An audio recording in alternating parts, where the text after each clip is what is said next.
Welcome to our YouTube channel Chemistry by Sadhanwar। तो जी हाँ, बिस्मिल्लाहिर्रहमानिर्रहीम। स्टूडेंट, आज जो टॉपिक हम डिस्कस करने वाले हैं एक बहुत इंपॉर्टेंट टॉपिक ऑन डिमांड। बहुत से स्टूडेंट ने मुझसे कहा कि इस टॉपिक पर सर कोई लेक्चर वीडियो अपलोड करें। तो इस टॉपिक को आज हम एक नए तरीके से डिस्कस करेंगे, क्योंकि इस टॉपिक में बहुत ज़्यादा थ्योरी है, बहुत ज़्यादा अंग्रेज़ी है। तो आपको इस तरह डिस्कस करने से आपको क्या एडवांटेज मिलने वाला है, आपको उसके नोट्स मिल जाएंगे, सारे नोट्स। आपने क्या करना है, वीडियो को जगह जगह से पॉज करके स्टॉप करके स्क्रीन शॉट ले लेने हैं और पेज पर लिख लें तो बहुत अच्छा है। आप इस टॉपिक के अपने नोट्स प्रिपेयर कर सकते हैं इस वीडियो से। तो टॉपिक हमारा क्या है? Specification of chemicals and reagents.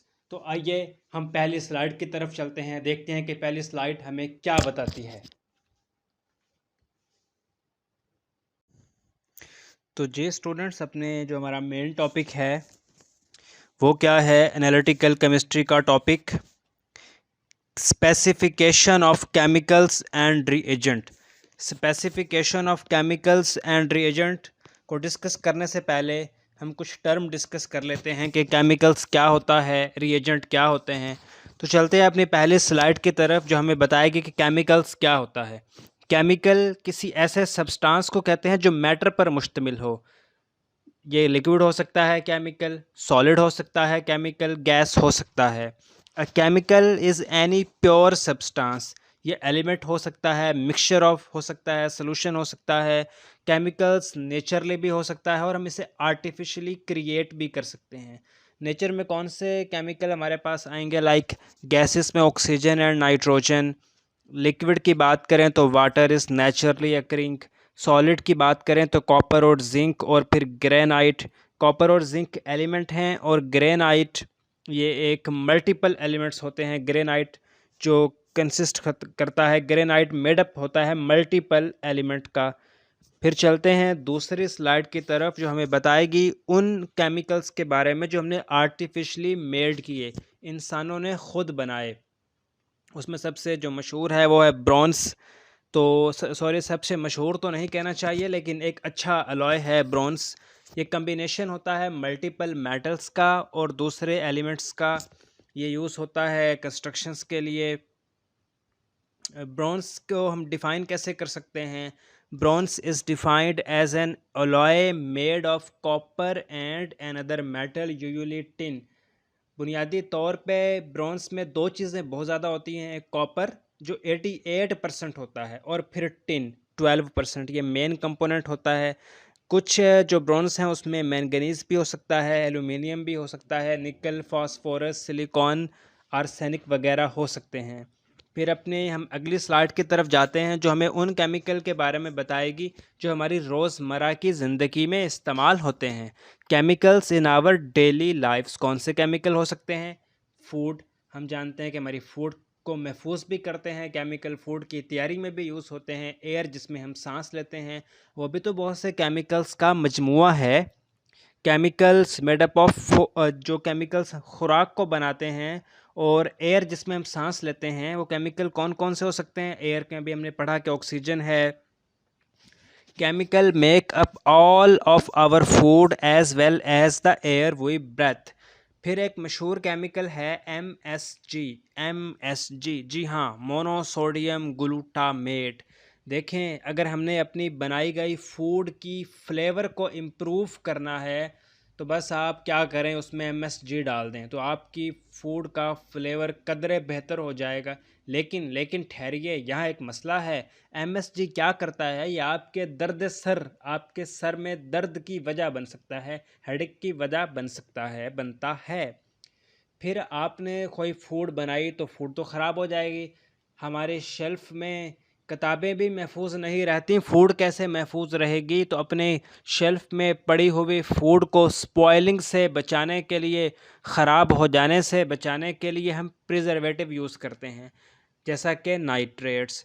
लेकिन नाइट्रेट एक केमिकल है, प्रिजर्वेटिव के तौर पे यूज़ होता है, लेकिन मसला कहाँ पर आता है? नाइट्रेट कैंसर कॉजिंग है, ये कैंसर की वजह बनता है। चलते हैं अपनी अगली स्लाइड के बारे में जो बहस करेगी, जो बताएगी कि रिएजेंट क्या है, रिएजेंट किसको कहते हैं और रिएजेंट और केमिकल में आप क्या फ़र्क कर सकते हैं। reagent is a substance or a compound added to a system to cause a chemical reaction. Example क्या है रिएजेंट की? बड़ा मशहूर Grignard reagent, tolerance reagent, Fehling's reagent वगैरह। देखें रिएजेंट जो है ये केमिकल होगा, केमिकल का मजमुआ कह लें, केमिकल है, लेकिन हर केमिकल रिएजेंट नहीं हो सकता। फिर आ जाएं मेन टॉपिक की तरफ, specification of chemicals and reagents. इसका पहले कॉन्सेप्ट डिस्कस कर लेते हैं कि specification of chemicals and reagents है क्या। देखिए हमने जो केमिकल और रिएजेंट यूज़ करना है वो प्योर होना चाहिए, उसकी एक स्पेसिफिकेशन होनी चाहिए। लाइक वो केमिकल और वो रिएजेंट जो हम स्कूल कॉलेज की लेबॉर्ट्री में यूज़ कर रहे हैं, और वो केमिकल और वो रिएजेंट जो हम फूड इंडस्ट्री में, मेडिसिनल लैब में, फार्मास्यूटिकल इंडस्ट्री में यूज़ कर रहे हैं, उनकी नेचर में फ़र्क होगा, उनकी स्पेसिफिकेशन में फ़र्क होगा। जो केमिकल हम कॉलेज, स्कूल, यूनिवर्सिटी की एक आम सी गंदी मंदी सी लेबॉर्ट्री में यूज़ कर रहे हैं, वो केमिकल हरगिज़ हम खुराक तैयार करने वाली इंडस्ट्रीज़ में यूज़ नहीं कर सकते। दवाइयाँ तैयार करने वाली इंडस्ट्रीज़ में वो केमिकल यूज़ नहीं कर सकते, उनकी स्पेसिफिकेशन है। तो यही है कॉन्सेप्ट के कुछ ग्रेड्स हमने दे दिए कि भाई ये केमिकल है ये आप स्कूल कॉलेज की लेबॉर्ट्री में यूज़ कर लें, कोई मसला नहीं, लेकिन भाई ये केमिकल है, इस ग्रेड का जो केमिकल है ये आप खुराक बनाने वाली जो फैक्ट्री है, खुराक बनाने वाली इंडस्ट्री है, वहाँ हरगिज़ यूज़ नहीं करेंगे। आप सिर्फ इस स्पेसिफिकेशन के केमिकल मेडिसिनल इंडस्ट्री और फूड इंडस्ट्री में यूज़ कर सकते हैं।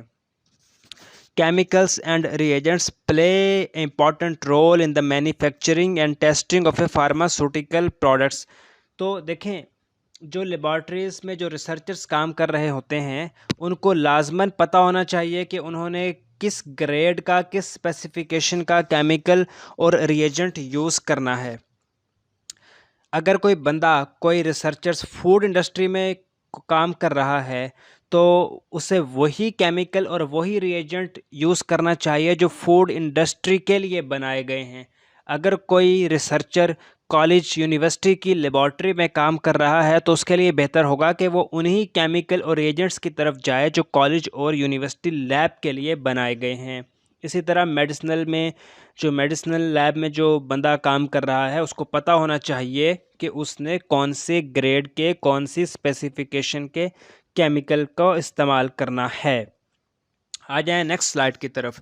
यह हमें बताएगी कि ये बहुत अहम है, बहुत ज़रूरी है कि वो बंदा जो सप्लाई कर रहा है केमिकल्स का, उसको डिफरेंट ग्रेड्स का पता होना चाहिए और उनके यूजेस का पता होना चाहिए।